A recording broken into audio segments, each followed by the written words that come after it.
ఓం నమో వెంకటేశాయ.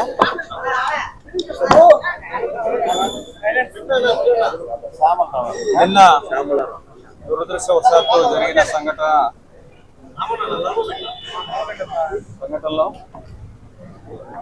5 చనిపోయారు. 41 మంది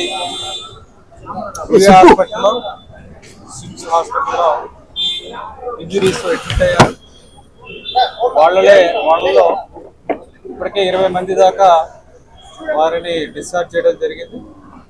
మిగిలిన వాళ్ళ పరిస్థితి గురించి సూపరింటెండెంట్ గారు చెప్తారు. ఇక్కడ ఉన్న వాళ్ళు సీరియస్ గా ఎవరు లేరు. తక్కిన వాళ్ళందరికీ కూడా ఇద్దరికి ఈ బోన్ ఫ్రాక్చర్స్ ఉన్నాయి. వాళ్ళు స్టేబుల్ గా ఉన్నారు. మిగతా వాళ్ళందరికీ కూడా ఈ స్టాంపీడ్ లో ఒత్తుకొని పోవటం వల్ల మసిల్స్ కి వాటికి నొప్పులు పుట్టడం తప్పితే వేరే సీరియస్ ఇంజరీస్ లేవు. చాలా మందిని సాయంత్రం దాకా డిశ్చార్జ్ చేసేటువంటి పరిస్థితిలో ఉన్నారు. ఒక 2-3 మాత్రము ఇంకొక 2-3 రోజులు అబ్జర్వేషన్ లో ఉండవలసి ఉంటుంది. మంత్స్ లాంగ్ రివ్యూ తర్వాత ఇలాంటి ఒక స్టాంపీడ్ జరగడానికి ఒక కారణం ఉంది. 2 days లో ఇలాంటి స్టాంపీడ్ జరిగి వాట్ ఫ్రంట్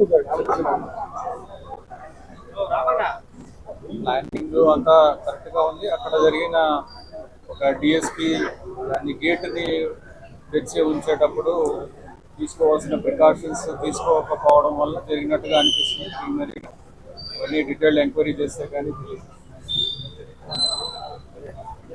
ఇంజూర్డ్ అయిన పిల్గ్రిమ్స్ని పరామర్శించడానికి ముఖ్యమంత్రి గారు కూడా వస్తున్నారు.